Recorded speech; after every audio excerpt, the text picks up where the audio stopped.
ஓம் சாய்ரா. என் அன்பு செல்லமே, என்னுடைய அழகான தங்கமே, மனதுக்குள் இறுக்கமான பாரங்களை வைத்துக்கொண்டு வெளியில் எதுவுமே நடக்காதது போலவே இருக்கிறார். உன்னுடைய பாரங்கள், உன்னுடைய வலி வேதனைகள், உன்னுடைய கண்ணீர்கள் என்னவென்றால் ஒரு இருட்டுக்குத்தான் தெரியும். இருட்டில் போய் அமர்ந்து அழுவதோ, ஒரு மூலையில் போய் உட்கார்ந்து அழுவதோ, கதறி கதறி கதறி அழுவதோ ஒரு இருட்டுக்கு மூளைக்கு மட்டும்தான் தெரியும் உன்னுடைய வலி வேதனைகள் என்னவாக இருக்கிறது என்பது. உன்னுடைய வாழ்க்கையில் நீ நிறைய சமயத்தில் நிறைய விதமான விஷயங்களில் உன்னுடைய வாழ்க்கையில் நான் உன்னை பார்த்திருக்கிறேன். அளவுக்கு மீறிய கண்ணீர்களும் அளவுக்கு மீறிய வலி வேதனைகளும் நெஞ்சே வெடிப்பது போலவே இருந்திருக்கிறது உன்னுடைய வாழ்க்கையில். இது எல்லாமும் உன்னுடைய உடலையும் சரி, உன்னுடைய மனதையும் சரி, உன்னுடைய மூளையும் சரி அதிகமாகவே பாதிக்கிறது.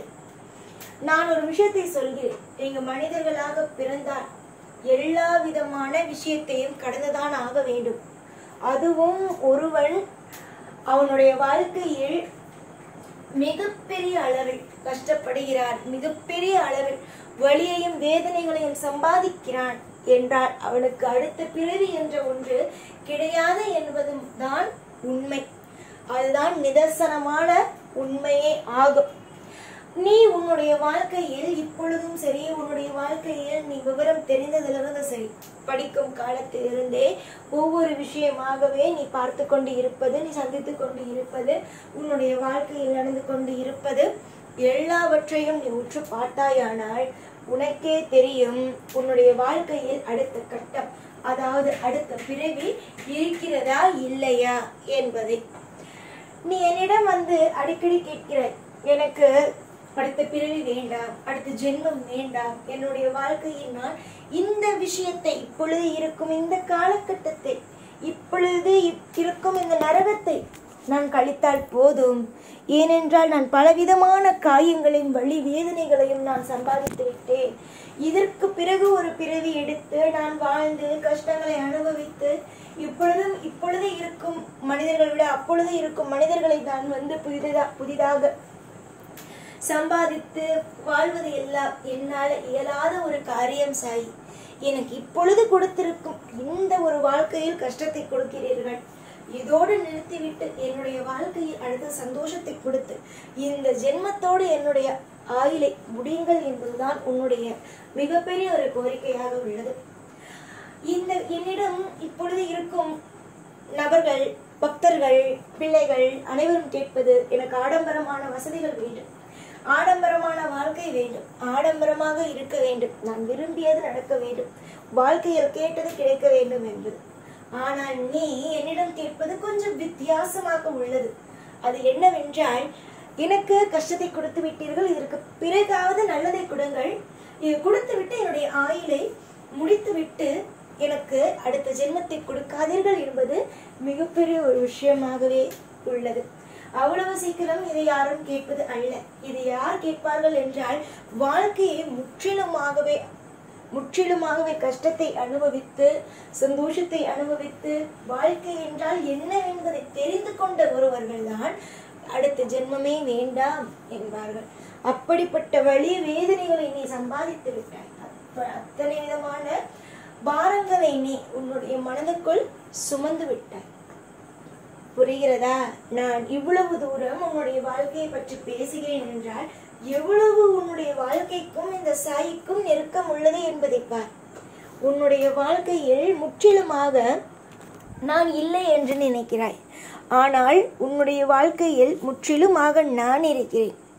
ஒவ்வொரு கட்டமாகவும் ஒவ்வொரு விஷயமாகவும் உனக்கு எல்லா பொழுதிலும் உனக்கு நான் இருக்கிறேன்.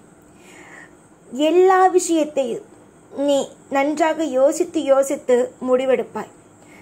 நீ எப்பொழுதுமே ஒரு விஷயத்தில் கூட இந்த விஷயம் எனக்கு நடந்துவிட்டது, இந்த விஷயத்தை எப்படியாவது மாற்ற வேண்டும், இது எப்படியாவது சரி செய்ய வேண்டும் நினைக்க மாட்டாய்.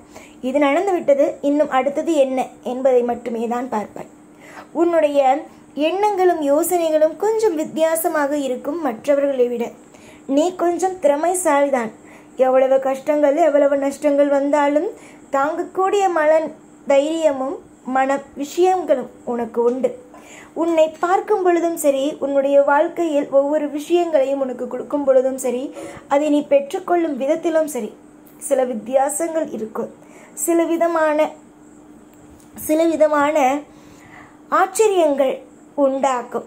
இந்த பிள்ளைக்கு இவ்வளவு பெரிய எண்ணங்களா, இந்த பிள்ளைக்கு இவ்வளவு பெரிய விஷயங்களா என்பது. என்னுடைய தங்கமே, வாழ்வில் நீ காணும் பிரச்சனைகளும் நீ காணும் அனைத்து விஷயங்களும் என்னென்னவென்பது எனக்கு தெரியும். எந்த ஒரு விஷயத்திலேயும் இந்த ஒரு பொழுதிலேயும் எதுவும் எனக்கு தெரியாது என்பதை பொய் சொல்லி உன்னை கஷ்டப்படுத்த மாட்டேன். ஏனென்றால் நான் சொல்லிதான் உன் வாழ்க்கையில் எல்லாமும் நடக்கிறது. நீ சொன்னபடியே இந்த ஜென்மத்தில் உன்னுடைய வாழ்க்கையில் நான் உனக்கு கஷ்டத்தை கொடுத்தேன். அதற்கு பிறகு சந்தோஷத்தை கொடுக்கலாம் என்றுதான் இருக்கிறேன். சந்தோஷத்தையும் கொடுப்பேன். திரும்ப நான் என்னுடைய பிள்ளையை பத்திரமாக பார்த்து கொள்வேன். இதிலேயே உனக்கு அடுத்தடுத்து உன்னுடைய வாழ்க்கையில் என்னென்ன வித்தியாசங்கள், என்னென்ன விஷயங்கள் நடக்கும் என்பது புரிந்திருக்கும் அல்லவா? நிச்சயமாகவே புரிந்திருக்கும். இப்பொழுது கஷ்டம், அடுத்த சந்தோஷம், அடுத்தது என்னிடம் நான் வைத்துக் கொள்வேன். இதுதான் உன்னுடைய வாழ்க்கை. உன்னுடைய வாழ்க்கையில் நீ பலவிதமான இன்பத்தையும் பலவிதமான அற்புதத்தையும் அதிசயத்தையும் காண நீ தயாராகு. எத்தனை காலங்களாகவே நீ என்னை வணங்குகிறாய். மற்றவர்கள் போல அல்லாமல் என்னை எவ்வளவு தூரம் நீ என்னை நேசிக்கிறாய் எல்லாமும் எனக்கு தெரியும், நல்லா தெரியும். உன்னுடைய வாழ்க்கையில் தொடர்ந்து முயற்சி செய்யும் காரியத்தினால் உன்னுடைய வாழ்வில் என்றுமே நான் உனக்கு துணையாகவும் பாதுகாப்பாகவும் எல்லா விதமான அற்புதங்களையும் அதிசயங்களையும் தொடர்ந்து உனக்காக நான் பரிசாக என்னுடைய பிள்ளைக்கு கொடுத்து கொண்டேதான் இருப்பேன். இப்பொழுது எவ்வளவு தூரம் உன்னுடைய வாழ்க்கையில் கஷ்டம் என்ற ஒன்று கொடுத்தேனோ அதே அளவுக்கு அதைவிட பல மடங்கு அளவுக்கு உன்னுடைய வாழ்க்கையில் நான் நன்மை என்ற ஒன்றையும் கொடுப்பேன். ஒரு காலத்தில் கூட உன்னை நான் ஏங்க வைக்கவோ, உன்னுடைய வாழ்க்கையில் துரோகத்தை செய்யவோ, உன்னுடைய வாழ்க்கையில் பலவிதமான துன்பங்களை கொடுக்கவோ நான் விரும்ப மாட்டேன். நல்லது செய்ய நான் உனக்காக வந்திருக்கிறேன். கவலைப்படாமல் இரு. எப்பொழுதும் எல்லா நாளும் உன் கூடவே இருந்து ஒவ்வொரு கட்டத்திலேயும் உன்னை அடுத்தடுத்து முன்னேற்ற பாதையில் உன்னை வந்து சேர்ப்பேன். இந்த சாய்நான். ஓம் சாய்ராம்.